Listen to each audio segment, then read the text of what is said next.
मतदारांना म्हणजे आव्हान काय करू शकता हे आरोप वगळून? काय राजकारण म्हणलं की आरोप करणं, टीका करणं आणि निरेटिव्ह पसरवणं ही एक संस्कृती सध्याच्या राजकारणामध्ये झालेलं आहे. राजकारणाचा उद्देश टीका जरूर करावे, पण टीका करत असताना समाजामध्ये कुठे भ्रष्टाचार केला असेल तर 100% टीका केली पाहिजे. समाजाला चुकीचं काय वळण लावलं असेल, त्यातून समाजात तोटा होईल असं जर वर्तन काय झालं असलं तरी त्याच्यामध्ये टीका केली तर मी त्याला काय वावगं म्हणणार नाही.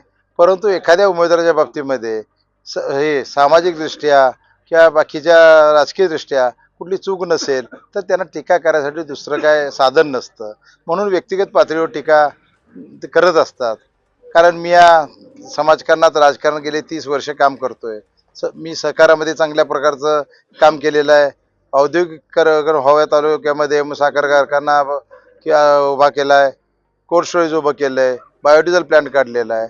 आणि अनेक व्यवसायाच्या माध्यमातून मी पहिला व्यावसायिक म्हणून उद्योजक म्हणून काम केलंय.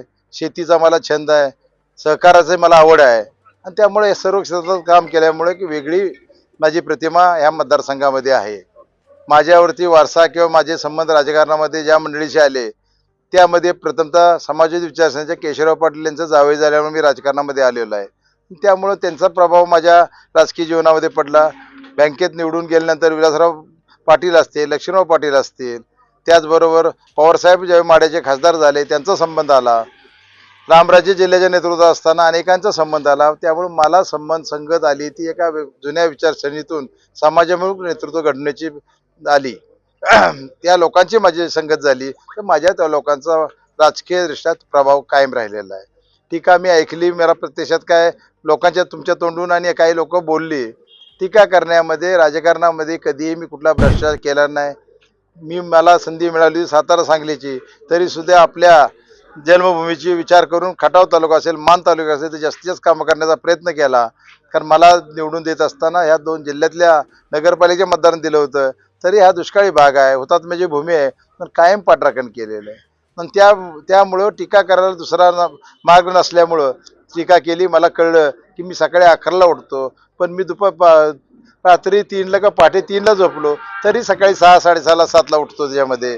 त्यामुळे ही टीका करणारा नक्की म्हणजे मी कितीला उठतो बघण्यासाठी काय त्यांनी कुठे कॅमेरा लावला असतो तर मला काय त्यामध्ये माहीत नाही त्याच्यामध्ये की त्यांना काय टाइम टेबल कसं मिळालं ते, किंवा मी व्यक्तिगत जीवनामध्ये काय करतो किंवा परत 2 नंतर काय करतो हे त्यांनी बघण्याचं कारण नाही. कारण मी माझ्या व्यक्तिगत जीवनामध्ये कशा पद्धतीने जगतो हे लोकांना माहीत आहे. मला आपलं सांगायला वाटतं की ते म्हणतात की मी दारू पितो, तर दारू जर 11पर्यंत पितो 2 नंतर परत सुरू करतो तर ह्या तालुक्यात कारखानदारी असेल, शिक्षण संस्था काढलेले आहेत, त्यानंतर सरकार वाढवलेलं आहे आणि सामाजिक आणि राजकीय काम करत असताना हे जे उभं राहिलं ते अशा करणाऱ्या त्या व्यक्तीकडून उभं राहू शकतं का एवढी समजणे इतकी या तालुक्यातली जनता शुद्ध नाही.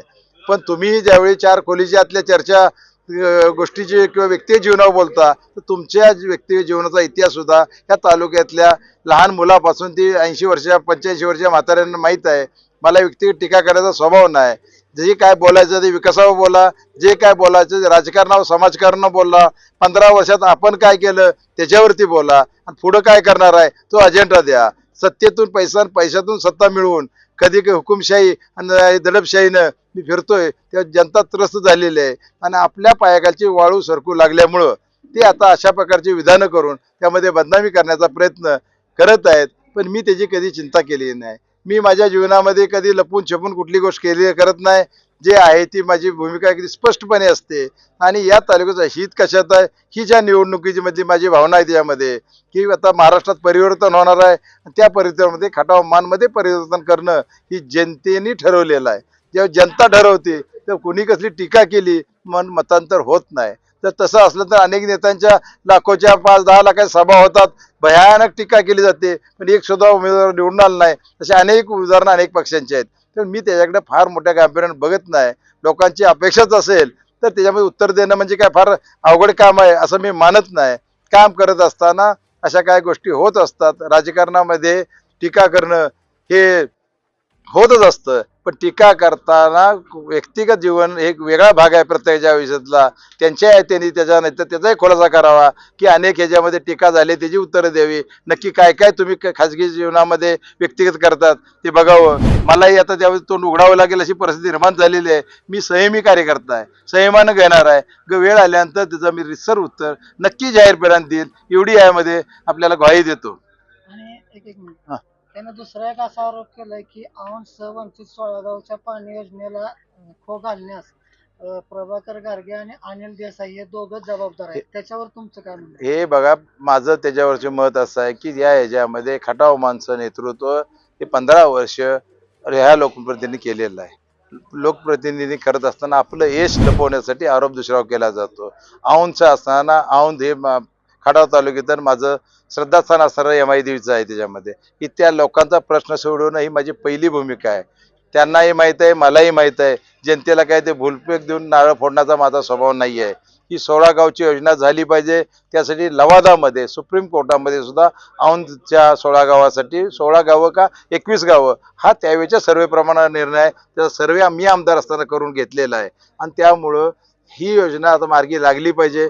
लवादातनं निर्णय होणं बाकी आहे त्याच्यामध्ये. आणि ज्यावेळी अनुसूचित मुद्द्यावर हे अधिकार राज्यपालांनी दिल्यामुळं ती योजना अडकलेली आहे. मी आमदार झाल्या पहिल्यांदा ह्या तालुक्यातल्या ज्या औंधचं 16 गावं मग त्याचं नाव राहिलेलं आहे, जी काय गावं बसतील तर पाणी प्रश्न सोडवण्याची प्राधान्यानं त्याच्यामध्ये लक्ष देणार आहे. मग फक्त औंधच नाही, कलडोनसही काय गावांचा प्रश्न आहे. जे कटापूरमधनं काय गावा पाणी वाढीव मिळणार आहे. कारण त्या पाण्याचा फायदा इथल्या शेतकऱ्यांना होणार आहे. त्याचबरोबर मलाही एका कारखान्याच्या दृष्टीनं इथलं पाण्याचा प्रश्न सुटला पाहिजे. मानमधलाही असणारा महाबळेश्वरवाडीच्या तलावापासून ते वरकुडे मलवडी असेल, उत्तर मानला 2.5 TMC पाणी त्यांच्या वाट्याचं ते लवकरात लवकर देण्यासाठी प्रयत्न त्याच्यामध्ये माझा राहणार आहे. पाणी प्रश्न सोडवणं हे पहिलं ध्येय आहे. पण तेवढ्याच न थांबता इथे एक चांगलं शैक्षणिक वातावरण निर्माण करणं, औद्योगिकीकरण करणं. कारण मी एक उद्योजक म्हणून काम करतोय. त्यामुळे इथे MIDCसाठी प्राधान्यानं माझा पूर्वीपासून प्रयत्न राहिलेला आहे आणि ते करून घेऊन औद्योगिकरणाचा प्रयत्न करणार आहे. सहकार हा तर माझ्या आवडीचा विषय आहे. मी गावच्या सोसायटीपासून काम करतोय. त्यामुळे इथे MIDCसाठी प्राधान्यानं माझा पूर्वीपासून प्रयत्न राहिलेला आहे आणि ते करून घेऊन औद्योगिकरणाचा प्रयत्न करणार आहे. सहकार हा तर माझ्या आवडीचा विषय आहे. मी गावच्या सोसायटीपासून खरेदी विक्री संघ, मार्केट कमिटी, कंझ्युमर, जिल्हा बँकेत आणि काम करतोय.